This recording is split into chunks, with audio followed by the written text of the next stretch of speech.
Yoshi here, and welcome back to more Let's Play Pikmin 2! Last episode, we crash landed on the what is this? Ew.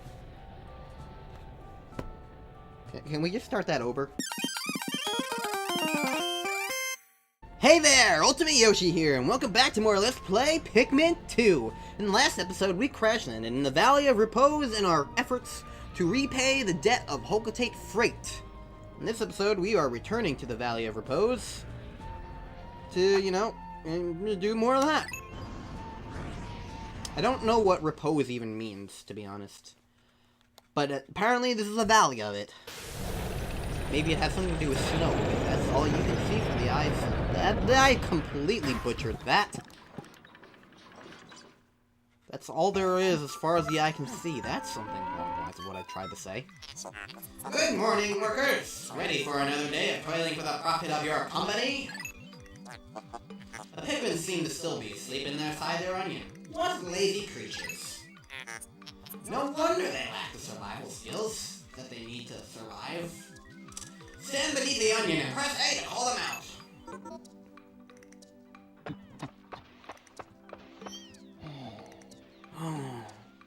Oliver sounds so depressed.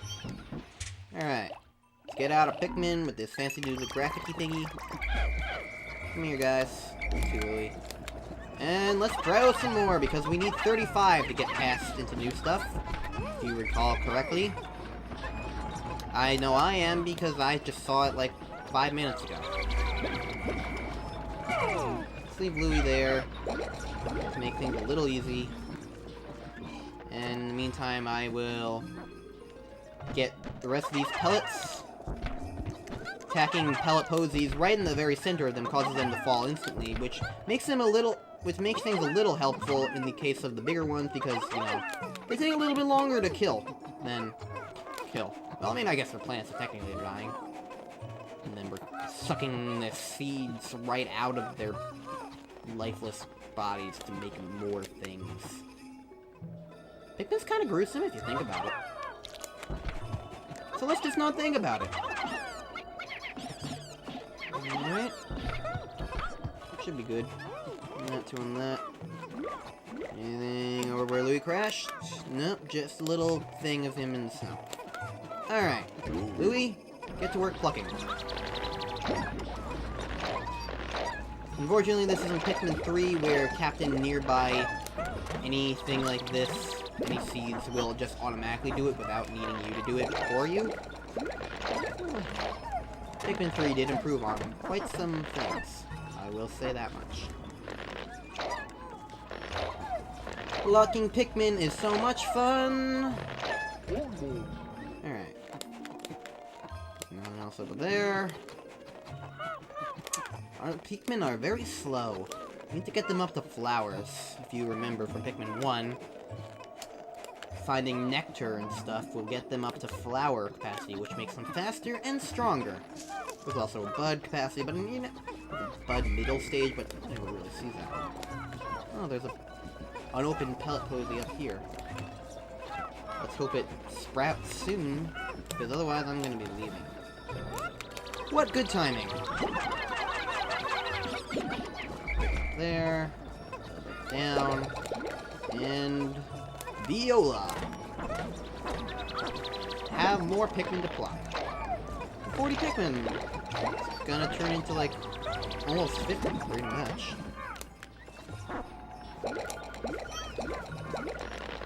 Pikmin sprouts still take a little bit of time to grow in this game, but nowhere near as long as they did in Pikmin 1. That is definitely much appreciated. After how much time you kind of waste in Pikmin 1 just waiting for them to, like, grow. Boring! Alright. You can also throw Pikmin a little bit faster in this game. And there we go! We can now access new areas.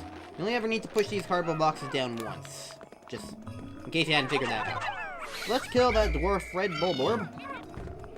And its mommy is here. You'll remember these guys. They used to be called Spotty Bulborbs in the first game, but now they're red Bulborbs. And the third game, they just become Bulborbs. And the best way to attack these guys is to attack them from behind.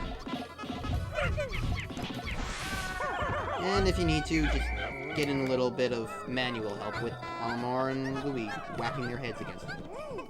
So let's bring all these dead corpses back.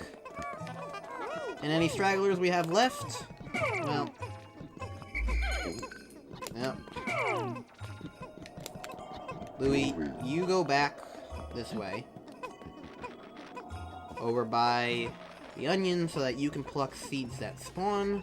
And Olimar, you take these stragglers. Ignore that little thing in the corner there. We'll get that later. For now, let's take care of this bramble wall. Another returning thing from Pikmin 1, but there is something over there that was not in Pikmin 1. Figure out what that is later. And by later, I mean, I don't know, 2 minutes or so? It's almost half the day is gone already, jeez. Really doesn't feel like that much time has passed. Any more Pikmin to pluck. Yay.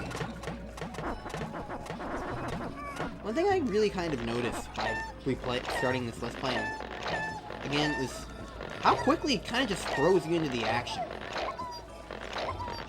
I don't know, that's one gripe I have about Pikmin 2. Well, one of my many gripes. Its story is just very lackluster.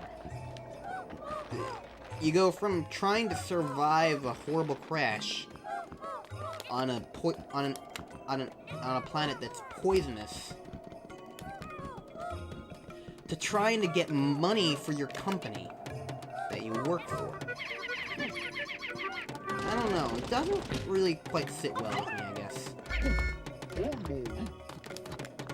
It's definitely the worst story in any of the Pikmin games, but you don't really play games for the story generally, unless it's an RPG. And then in that case, if you don't have a story, then you end up with Paper Mario Sticker Star, which, while not a bad game, is definitely bad. How could Pikmin destroy such a massive wall? What mess? Their might is ferocious. Louie, did Olimar instruct you on proper Pikmin commanding protocol? Tutorial, tutorial, tutorial, tutorial, tutorial, tutorial, tutorial, tutorial, tutorial, tutorial, tutorial, tutorial, tutorial, blah, blah, blah. Shut up, please. I like you, ship. And by the way, yes, that is its name. It's officially the ship. Alright. Now, before we go explore over there, let's get this thing now that we have all our Pikmin back.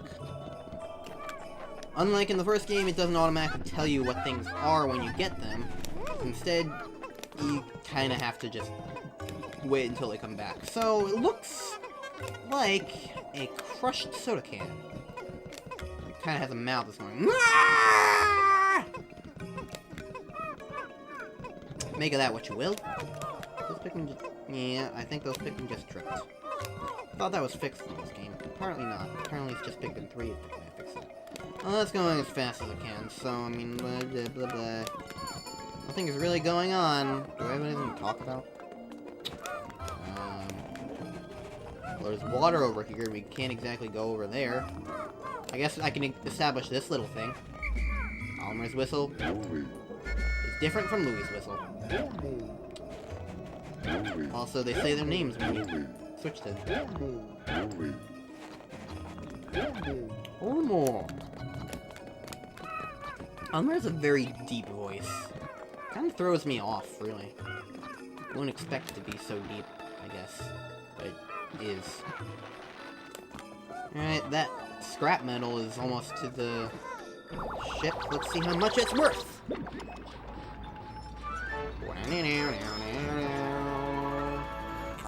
The utter scrap is worth 170 Pokos. Oh, I'm not lying. It is pretty scrap metal. So, a crushed can is slightly less expensive than a battery. Let's see what else we can find. But since there's water in our way, and if we remember from the first game, only blue Pikmin can survive in water, and we only have reds. And no, it's not a spoiler. For one thing, blue Pikmin were in the first game, and for another, they're on the frickin' box art. So I mean, it's not exactly a real major spoiler. Instead, we have this thing. It's making the whole area greenish. Freaky. What is it? love that jingle. Interesting. Warm air is welling up from the hole in the ground before you. What could lie underground? What is wrong? You both show expressions of unease. Do not fear. The leader's group of Pikmin will join you. I shall dispatch my research pod, too. Approach the hole and jump A to press in. Well, if you say so, ship. Approach the hole, press A to jump in. Whee! Say hello to the new gimmick of Pikmin 2, in addition to, well, you know, having a second captain and stuff. Pikmin 2 introduces caves. Specifically in this instance, the Emergence Cave. What are you gonna tutorialize me with this time, ship? Intriguing! My heat sensors indicate that this hole's interior is warmer than on the surface. Analysis suggests subterranean areas may support different life forms in the surface. If you wish to check underground terrain, press start pause to communicate with me. I am not just a ship, I am an all-purpose support pod. No, you're a cone. Alright, so we have this little snowy cave area. And our first instance of something new is another bottle cap! Just the use of the word another there pretty much just, like, defies the meaning of the word new. What's it called? Oxymoron, I guess. Anyways, what I'm really talking about here are these things that look just like Dwarf Red Bulborbs, except white. These are actually snow Bulborbs. You'd think that these snow Bulborbs would be, you know, above ground where there's also snow, but no, they're only in cavernous environments, which is weird. Anyway, something interesting about being underground like this. Well, there's also treasures, of course. You got a orange thing there. You got this other bottle cap. But any enemies that you would get underground, there's no onions here. You can't get any new Pikmin from it. So what happens? The Pikmin bring the things to the ship. How can you possibly consider this beast a treasure? Beasts are incompatible with my circuitry. I suppose I will store your finds in my hold, but I do not think beasts will be worth much. So you can get very minor amounts of Pokos from the enemies. It's not really worth it, but it's something to do, I guess. 7-Up! Quenching Emblem. Something you may have noticed. First, the Duracell battery, and now a 7-Up. And now a 7-Up bottle cap. A lot of the treasures in this game are things from everyday life, and it's really neat, honestly. Citrus Lump, if I'm not mistaken? Citrus Lump. 180 Pokos.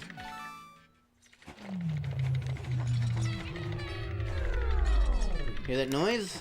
That means every treasure in the area has been collected, which means that it is safe to keep going on.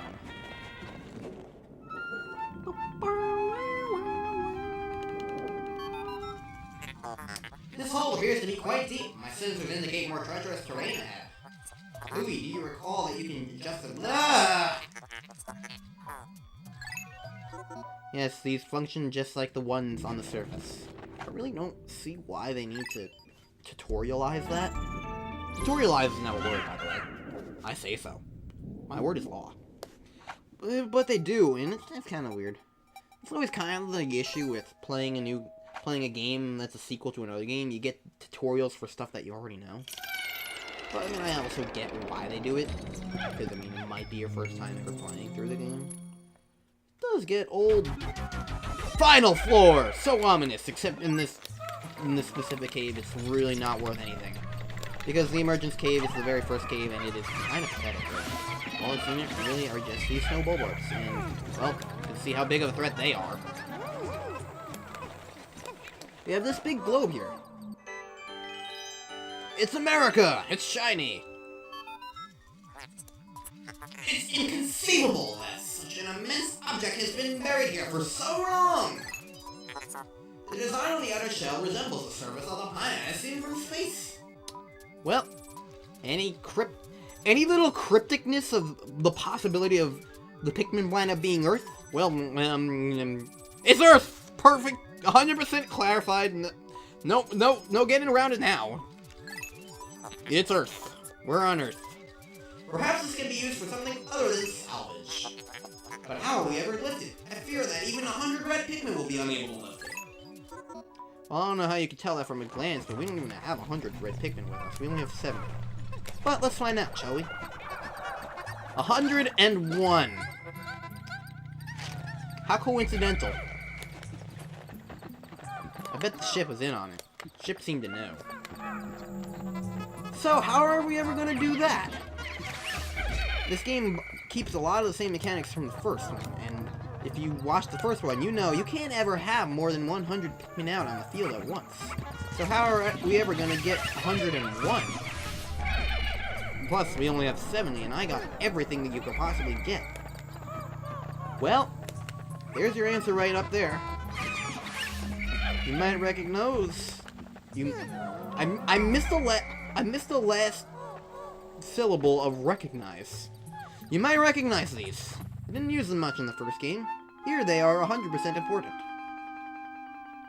Purple flowers. Astounding! A flower blooms in the cave deep beneath the snowy landscape. Clearly it is warmer down here than above. Look, the Pikmin are restless. They look as if they yearn to be tossed into the flower. Yes, they do. These are candy pop buds. In the original game, there were 3 varieties, red, yellow, and blue. Each one pertained to a certain color of Pikmin. You throw a Pikmin in, and out comes more Pikmin, of the same amount, only they would be the color of the flower. These ones are purple. We've never seen purple Pikmin before, have we?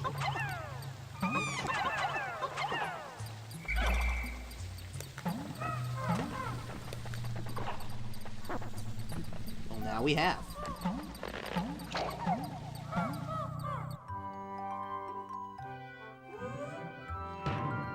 Hello, purple Pikmin. Their unique feature is being fat! And also hair. Amazing! A purple Pikmin!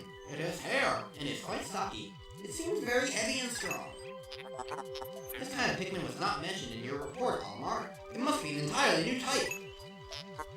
Transforming one Pikmin by tossing them into flowers? Intriguing. Perhaps there are others? Yes, we now have purple Pikmin on our squad. You can only throw 5 Pikmin into each candy pop bud before it evaporates into nothing, which is kind of disappointing. Meaning that we can only get 10 of these purple Pikmin right now. But still, a brand new type of Pikmin. How interesting. So presumably the ship seems to think that these are going to be very strong and heavy. And well, there's nothing else in this cave for us to do because right over there's the exit. You might have seen it off camera-ish. So let's carry back these snowball bulbs, which are pretty much literally no different from regular dwarf red bulb orbs. Another one.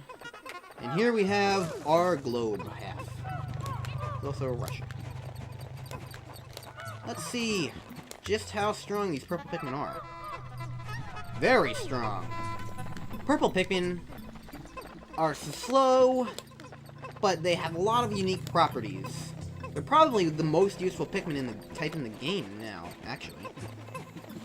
And one benefit they have, in case you can't tell, well, you probably can tell that they're obviously worth more than just 1 Pikmin. They're actually worth the weight of 10. So we could have carried... So literally you can carry this with just the 10 purple Pikmin that you get. And 1 red Pikmin extra.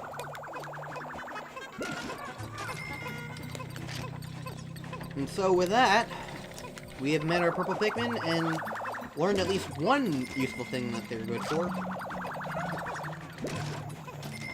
They're purple Pikmin are probably my least favorite in terms of design, but I cannot deny how useful they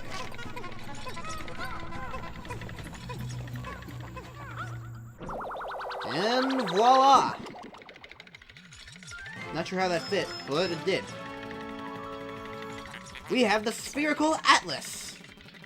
It's only worth 200 Pokos, but it is oh so very shiny. There's a device resembling a microchip embedded inside this sphere. Well, it's not a sphere, it's a half sphere.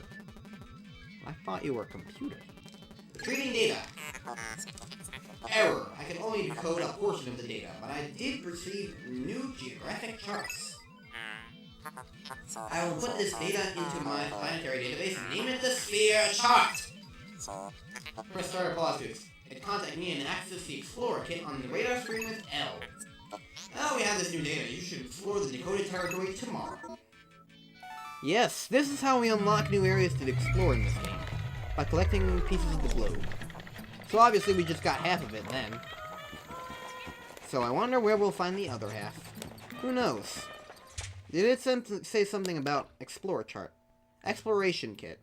We have a lot of incompletes, but we do have a sphere chart. And as you can see, there's a whistle, another whistle thing, something that looks like a flashlight, 3 torsos, a shoe, a glove, and something else, 2 halves of a sphere, and a thing. I don't remember what that is at all. So I wonder where we'll be finding all of that. In the future, obviously. So yes, this final floor and that ominous little jingle I played in the beginning. Totally worth it for the horrible, really difficult challenge that involved throwing Pikmin into flowers. Whatever will we do?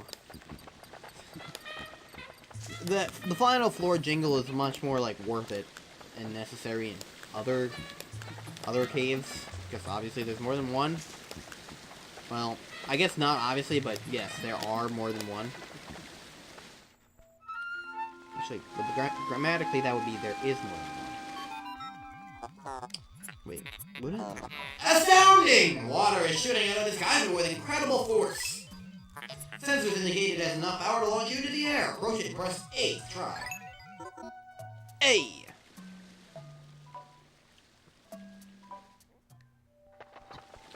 Well, might as well. I like how it's like escape to the surface. It's not like go to the surface, it's escape. Because we're totally escaping the sheer terror of flowers and sunlight. We got 3 things. I almost said 4, but that bulborb thing is not a 4. It's a 22. I don't know. Cave complete! Yay! Sparkling confetti. Kinda wish this was like Super Smash Brothers, where you could like use the C-stick and make it zoom around, I guess. I always like that in Smash Brothers. That's completely beside the point. I don't know why it just popped into my head to want to do that, but it did. Bye-bye, sparkly confetti. And now we return to the Valley of Repose, and we get introduced to one really interesting mechanic in this game. As you will probably see right now, as soon as the ship is done talking to us. Blah blah blah blah blah blah blah. You successfully returned to the planet's surface. Excellent decision making. Gentlemen. You must celebrate your first successful looking expedition. You've gathered a large amount of data that needs in-depth analysis. I shall send a report back to the... Can I just not have to talk ever anymore? Because it doesn't work. Oh, I just ended the cutscene. Almar and Louie, since you will explore a new area tomorrow, today's work is done. What? You still want to work? Unacceptable! You may not realize it, but you are exhausted. You should take a much-needed rest, as you have all the time you need to collect treasure. This is another thing that I'm not quite sure if I like or dislike in this game. There's no time limit. Haste makes waste, so take it slow and steady. According to the ship, I think it has something to do with the fact that it either converts the quote-unquote deadly oxygen of the Pikmin planet into whatever air Bluey and Olimar breathe, but there is no time limit in this game. You can play this game for as long as you want. I really don't know if I like that or not. I guess it kind of makes it more accessible to people picking it up, I guess. But it makes up for that in a lot of other ways. We'll find that out later. And I didn't get to discuss the interesting thing about caves. That will come up later. Whatever. We got 4 things today, including the other scrap. Such worth it. Yay, we got 70 Pikmin now. 60 reds and 10 purples. Baby steps first, Olimar. Plan well and don't worry about me. Our debt is with Happy Hocotate Savings and Loan, after all. Besides, there's nothing left to repossess, so ha! The President is an amusing character. Really, they're all pretty good characters. The only character in the Pikmin series I don't like is Louie. Louie just annoys me. I love that jingle. And so, we have a new area. And we will be exploring the Awakening Wood and the awesomeness that is that area in the next episode. Sorry if this was a little bit long, but I had a whole cave to sit through, so I mean, couldn't really help it. See you guys next time.